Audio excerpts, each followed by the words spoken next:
What's up, heisters? GeneralMcBadass here. Been a while since we last had a face-to-face talk. So, what brings me out of my little hidey hole? Well, if you guys remember, Payday 3 was supposed to come out sometime in 2023. It's June. Half a year has gone by. We finally got our first trailer. You heard me right. We finally got our first trailer. So, I haven't actually watched it yet. We're gonna watch it together. And then afterward, I'm gonna do a breakdown for you guys. But why should you listen to me? Well, that's because I am a genuine, bona fide Payday veteran. I've been playing since the Payday the Heist days, and the first videos on my channel are from the beta of Payday 2. That's right, it wasn't even officially released yet. And I'm a whale for their merchandising. Now, if that doesn't speak like a true fan, I don't know what does. Well, actually, I kind of lied. I didn't buy this shirt. This is a pretty nice shirt. I didn't buy it, though. I got it from a contest. And, I should wear it more. It's actually really nice. I think it shows off my guns pretty good, too, doesn't it? Am I? Sorry. And, like a true veteran, I also suffer from PTSD. Bad joke, I know. But I've been through this game's highest highs and its lowest lows. From microtransactions to the Epic Game Store. So, let's see what this trailer has to offer. Was it worth the wait? We'll see. Alright guys, half a year of waiting. Let's see what we've got.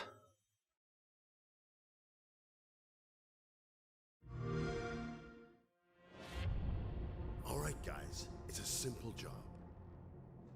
Just in and out. That was a very expressionless Dallas. Environment looks pretty good. Oh, the character models look a little off.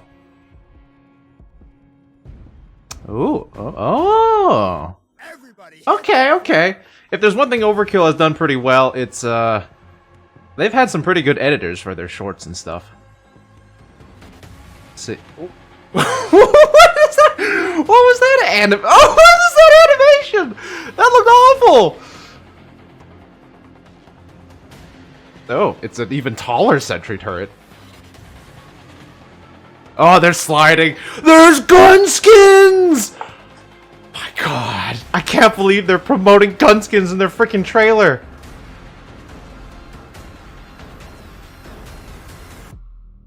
Okay, some of those third-person animations look pretty good, but that's not surprising considering Payday 2's look awful.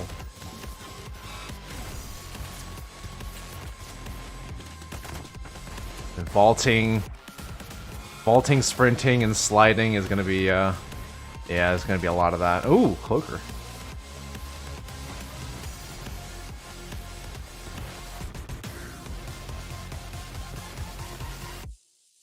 Ah, looks like a new unit that maybe charges at you. That looks kind of cool. Okay. It's actually not as bad as I thought it'd be. I thought it was gonna be awful. Oh man, where to start? So they're definitely showing off a lot of stuff that's new, and I can't even begin to speculate on. Like, there's that electrical ability that looked like it took out cameras, or that infrared mod that, well, it's more like infra blue. So I want to talk mainly about potential gameplay stuff, but I do want to try to remain realistic and not speculate on every small thing, you know, like, oh man, there's like 3 pixels of hidden Easter egg on that blueprint. I'm totally gonna make an hour-long crackpot video about it. No. We're just gonna look at tangible differences between Payday 2 and Payday 3, and stuff that we can be reasonably excited about. So let's just break stuff down one at a time. I'm not going to do it chronologically from the trailer, I'm just going to do a rewatch and point out stuff that I notice.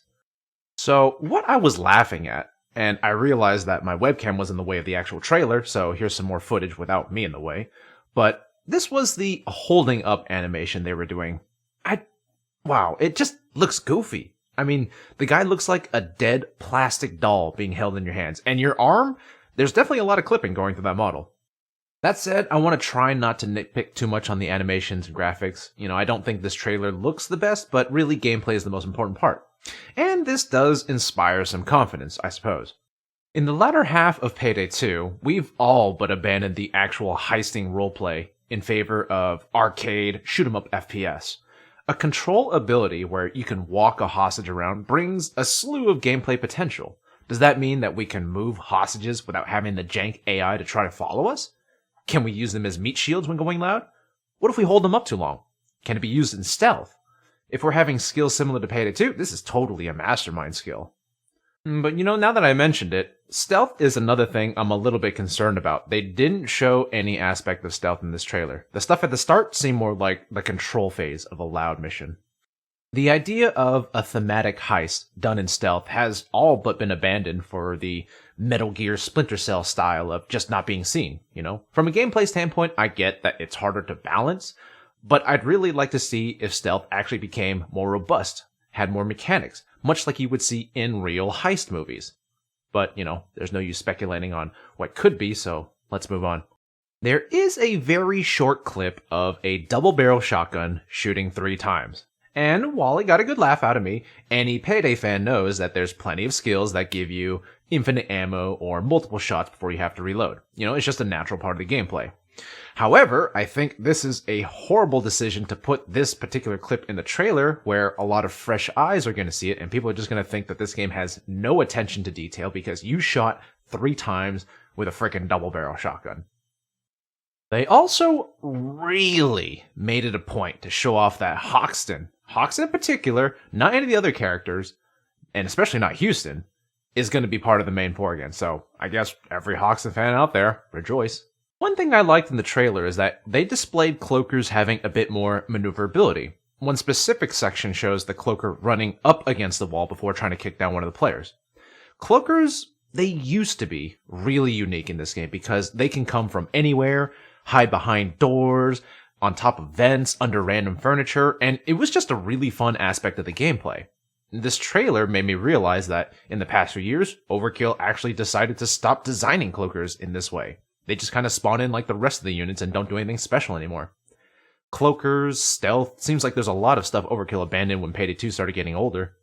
So I hope for Payday 3 they actually make full use of this. Let cloakers be the only unit that can vault a car and hit you behind cover. Let them be sneaky again. Let them do crazy things. This is just a very, very small snippet, but maybe that means that Overkill finally remembered what made these specials unique.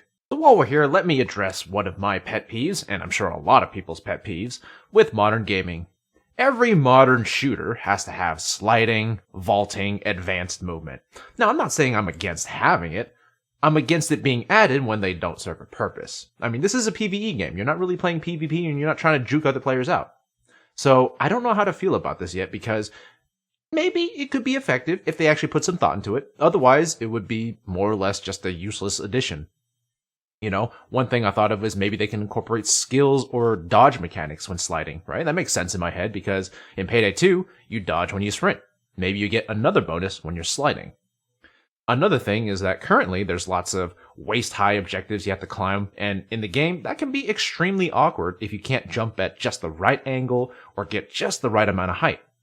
A good vaulting system, and let me repeat that, a good vaulting system could alleviate a lot of those issues, making movement feel a lot smoother. Another thing to potentially be optimistic about, but Overkill really has to actually put some thought into the design of it, both the characters and the maps, otherwise it's going to be very disappointing. So after a couple rewatches, I realized that at the end, that's not a new unit that's charging at you, that's just the bulldozer. Not gonna lie, I'm so used to seeing them with their Overkill, Death Wish, and Death Sentence skins, I kind of forgot how to differentiate the enemy units when they're just in their blue uniforms. But this is another positive thing, as far as I can tell. They're giving more abilities to specials, which, in my opinion, is very important for the game to feel different. Payday 2 thus far has followed a very predictable formula and has been afraid to go against it. The specials do their one gimmick and basically nothing else, and any new units being added have been an utterly boring combination of mechanics, such as a bulldozer that all of a sudden is a medic, or a bulldozer that has a minigun, or a regular unit that now carries a sniper. These don't feel like tangible changes to gameplay. They exist just cuz. So giving specials a secondary or tertiary mechanic, that would help spice up the gameplay. As long as it's done right. That's going to be something that I'm going to repeat a lot. It all depends on the execution. If the bulldozer can just charge at you and then with no animation cooldown go right into blasting you like normal, well, that's just going to be very unfun. Alrighty, so I think I've picked apart most of the interesting stuff and that I'm kind of potentially happy about. Let's talk about the stuff that I'm not too happy about. I know that this is a very early look, and it may not be indicative of Payday 3 at release, and because of the type of content creator I am, I would get a fucking army of people white knighting Overkill and Payday, but I feel like this still needs to be said, for the sake of sharing my true opinions. After rewatching it a few times, I'm not too impressed with the animations. I know I said I didn't want to look at visuals and animations and stuff too deeply, but at the same time, it's a bit hard to ignore. Third-person animations have vastly improved from the vaulting and running and general movement of the enemies, but, like I said in the reaction part of the video, literally anything is a step up from Payday 2, so that's a low bar to hurdle. Our own first-person animations look pretty disappointing. The first time that you dominated the guard, that looked basically like Payday 2. And I feel like the scale of the model also just looks a little unrealistic, like I'm still playing all those Source games with tiny arms. They still don't have an animation to help your teammate up. You just put your arms down and do a magic helping up. That's pretty disappointing. As far as shooting, sliding, and other animations go, I feel like they're too cinematic and bouncy. It's not like a video game, but more like someone trying to emulate a first-person GoPro footage or something. For video games, it needs to be more structured. There's too much bobbing from every little movement. I know, I have no expertise in this, and I cannot use proper jargon and explain properly why I feel like it's off. But that's just how it is. It just feels off to me. I'm almost convinced that this footage isn't how real gameplay footage will look, but, most modern games these days don't actually deviate much from their initial trailers or betas or whatever. A couple of people in my Discord had some thoughts on it, and I think this is applicable here. A few said that the animations look like they were copied from Rainbow Six Siege, and some other people also said that the animations look a lot like Back 4 Blood, which we all know how that game turned out. Yeah, that said, I don't think it was all bad. Some guns were fun to shoot, and popping zombies' heads was still fun. But definitely, there were some weird oddities about it, like hip fire, and some of the movement animations felt pretty bad, like when it came to melee and vaulting. Again, I can't speculate too much because I can't actually try it with my own hands, but the trailer does not exactly instill confidence in that regard. Another thing I think a lot of people are disappointed with is the visuals. I know, I said I wouldn't talk too much about it. I'll keep it brief. So from what I could see, the actual environment looked to be an improvement, but certain aspects like, especially character models and textures, they looked a little off. The clothing on civilians and police look a bit too soft and too smooth, and stuff is, it gets hard to differentiate. Again, I apologize that I don't have the ability or knowledge to properly convey this into words, but as someone that is very colorblind and somewhat visually impaired, I guess, everything just looks muted. Colors don't pop, so it makes it hard to spot certain things from the environment, and I don't know if it's just the trailer or whatever, but I don't like what they did with the color grading or the color filtering. I also hope that this game can avoid that atrocious lighting that Payday 2 had, where, lack of lighting, actually. Everything is just so fucking dark, you can't see shit. I have to run with the brightness all the way up for every mission. The explosion effects, electrical effects, I think they were showing some explosive rounds or Dragon's Breath rounds with a shotgun too. I can't really tell, but they weren't that impressive. At the end of the day, Payday has always been more about gameplay than visuals.